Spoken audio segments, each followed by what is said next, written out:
says the Chevy Volt just is not worth the money. Flat out statement, not worth the money, Consumer Reports. But Fox Car Reports' Gary Gastelu begs to differ, and he joins the company now. All right. $42,500 for the Volt, right? $41,000. 41 and change. On it, sure.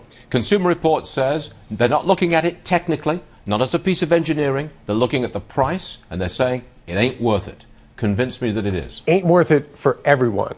Maybe worth it for someone who's got a short commute, wants an electric car, and their only other option is to buy the Nissan Leaf and a second car that they could take on longer trips because the Leaf only goes 70 to 100 miles per charge, or the Tesla Roadster, which is $110,000. The Volt is two cars in one. That's why it costs $41,000. Okay, take the electric, take the hybrid part out of it, and look at it as a four-door car for $41,500, which has a huge drivetrain going right through the middle of the car, so there's no bench seats. It's four rather small seats for Americans, and you still think it's worth it. Volkswagen sells a car that only has four seats, the CC. That's up to $40,000 with different engines in it. There's a lot of cars out there that cost $50,000, $60,000, $70,000 that you can't justify when there's a $10,000 car, the Nissan Versa, that seats five and is a mid-sized car. So if you could spend $10,000 on a car that gets 35 miles a gallon and seats five and holds a lot of luggage, why should you ever spend more than that on a car?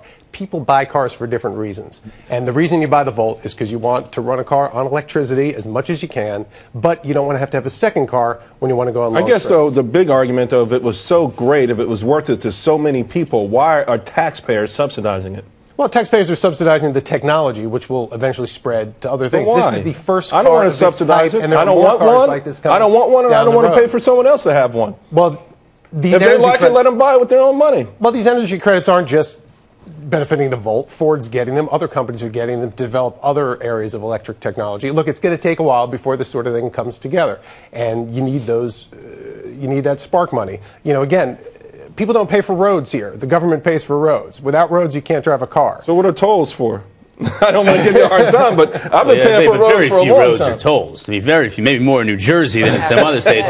But the government has been subsidizing and even giving tax breaks for R&D for decades to all kinds of companies. New technology, you're going to help us move to the next level. We'll help you a little bit with a tax break or a subsidy. All right. If I buy a Chevy Volt for $41,500, I get, what is it, a $7,500 tax credit from the $7,500 federal tax credit. Some states up to $5,000 or $6,000 on top. Brings me down to But it's limited on the first 200,000 vehicles in 2011. First 200,000 really? vehicles per manufacturer. But again, they're not selling that many. They're only going to sell 10,000. No, it's not limited yet because it's going to be a long time before any of these companies sell 200,000. It was the same with hybrids. Every company can only make X amount of hybrids before you don't get a credit anymore. You buy a Prius now, you don't get a hybrid credit anymore. That expired. Okay, we're out of time. I don't think you've convinced Charles. I don't think you've never convinced Tracy. Charles. But you have convinced Chris. No, he hasn't. I was convinced before he came on. He's just supporting my argument yesterday that you summarily dismissed and ignored.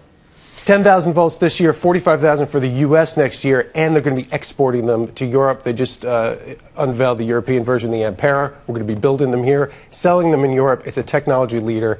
Remember that a couple of years from now when this is a car that... Yes, sir. More cars look like the Volt. Okay. Do we have to subsidize European buyers, too? Yeah, exactly, exactly. They can take care of that on their own, and believe me, they are. Gary Gastelu, there's interesting stuff. Thanks for joining.